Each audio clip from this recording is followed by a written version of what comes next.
আসসালামু আলাইকুম। আমি শামসুন নাহার নাহিদ মহুয়া, প্রধান পুষ্টিবিদ এবং বিভাগীয় প্রধান, বার্ডেন হসপিটাল। আপনারা সবাই কেমন আছেন? এই যে রমজান এবং গরম, এই দুটো বিষয় নিয়ে আমি আপনাদের সঙ্গে কথা বলব। আমি প্রথমেই আসি যে একটা সাধারণ মানুষ রমজানে কিভাবে স্বাস্থ্যকরভাবে রোজাটা রাখতে পারে, শরীরে কোনো অসুবিধা তৈরি যাতে না হয়, আমাদের কি করণীয়। প্রথমেই আসি যে সারাটা দিন রোজা থাকার পরে আপনি যখন ইফতারেতে বসবেন, তখন আপনি স্বাস্থ্যসম্মতভাবে কিভাবে ইফতারি করবেন। প্রথম জিনিসটাই হচ্ছে, সারাদিনে আপনি যে খাবার খাননি তার প্রথম সমস্যাটা হচ্ছে পানি শূন্যতা। অথবা আপনি রোজাটা ভাঙবেন পানি দিয়ে, সেটা স্বাভাবিক আমরা যে পানি খাই সেটা হতে পারে। আপনি যদি পাশাপাশি এনার্জি পেতে চান তাহলে যে কোনো শরবত নিতে পারেন, তবে যাই করবেন আপনার ঘরের তৈরি।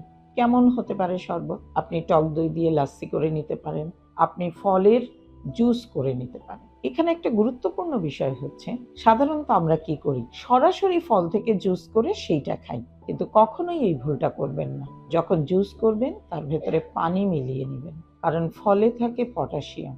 আপনি যখন জুস করবেন তখন প্রচুর কনসেন্ট্রেটেড ফলের যে জুসটা আসবে সেখানে পটাশিয়ামের লেভেল অনেক বেশি, আপনাকে ড্রাউজি করে ফেলবে। অনেকে হাই পটাশিয়ামের কারণে অজ্ঞান পর্যন্ত হয়ে যেতে পারে। তাহলে আপনি একটু পানি মিলিয়ে নেন, কতটুকু নেবেন আপনার স্বাদের উপরে।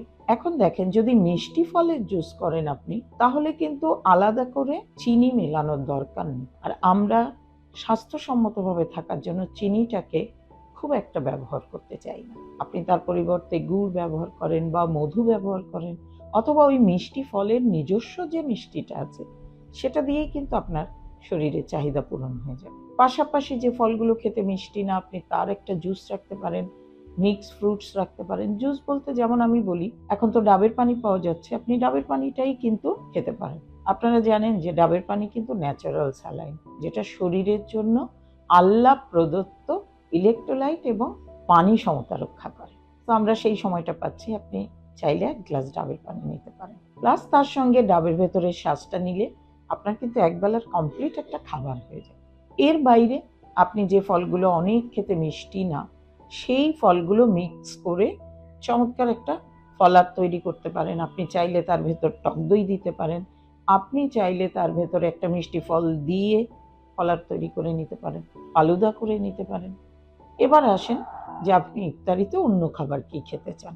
সবসময় মনে রাখবেন, একটা মানুষের খাবারের চাহিদার একটা নির্দিষ্ট পরিমাণ আছে, এটা প্রত্যেকটা ব্যক্তি ভিত্তিক, কারোর সঙ্গে কারো মিলবে না।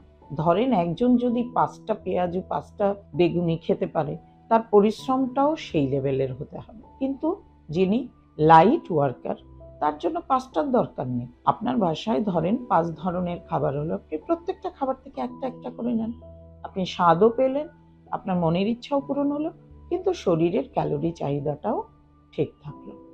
এরকম ঘরে তৈরি যে কোনো ইফতার আপনি করতে পারেন। তাহলে কি দাঁড়ালো দেখেন, আপনার পানি সমতা শরীরে থাকবে, আপনার ইলেকট্রোলাইটটা ব্যালেন্স হবে, আপনার খাবারের চাহিদা পূরণ হবে।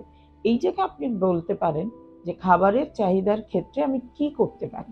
সাধারণ ক্ষেত্রে কেন ইফতারিতে ভাজা ভুনা খাওয়া হয়? কারণ এটা স্বাদ লাগে, দীর্ঘ সময় না খেয়ে থাকার কারণে একটা স্বাদের খাবার আমরা চাই।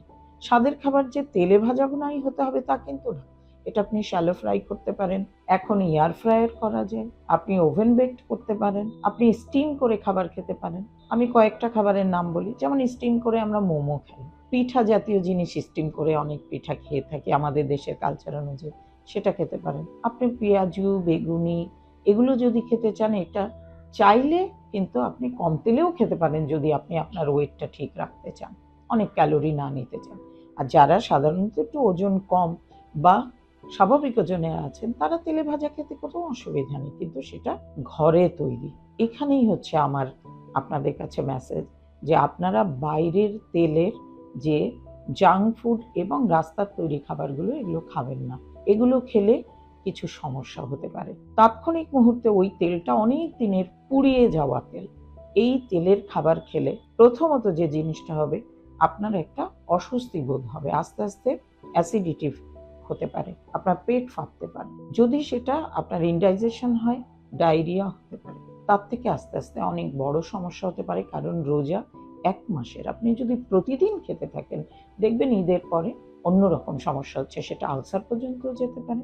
অতএব ঘরে তৈরি খাবার খান, নিজের তৈরি খাবার খান। যদি সময় না থাকে, আপনি আপনার খাবারগুলোকে তৈরি করে আপনি আপনার ফ্রিজে সংরক্ষণ করেন, যাতে আপনি চটজলদি করে খেতে পারেন। আর চটজলদি খাবার যদি চান, দুটো একটা খাবার হচ্ছে সবচেয়ে ভালো। আপনি চিড়া ভিজান, আপনি দুধ বা দই নেন, আপনি তার ভেতরে কলা বা খেজুর নেন, চমৎকার খাবার। আপনি চিড়ার জায়গাটায় সাবুদানা নিতে পারেন, খই নিতে পারেন, এমনকি আপনি ঘরে তৈরি পায়েস করেও নিতে পারেন। আপনি বুট ছোলা খেতে চান, যারা একটু ওজন বেশি তারা তেল ছাড়া খান, যাদের ওজন স্বাভাবিক আছে তারা কম তেলে বা স্বাভাবিক তেলে খান, কোনো অসুবিধা নেই। তবে আমি বলবো যে পানি জাতীয় জিনিসটা বেশি রাখবেন, তার ভেতরে স্যুপ রাখতে পারেন, যে কোনো স্যুপ। আপনি চিকেন স্যুপ বলেন, সবজি স্যুপ বলেন, যে কোনো স্যুপ।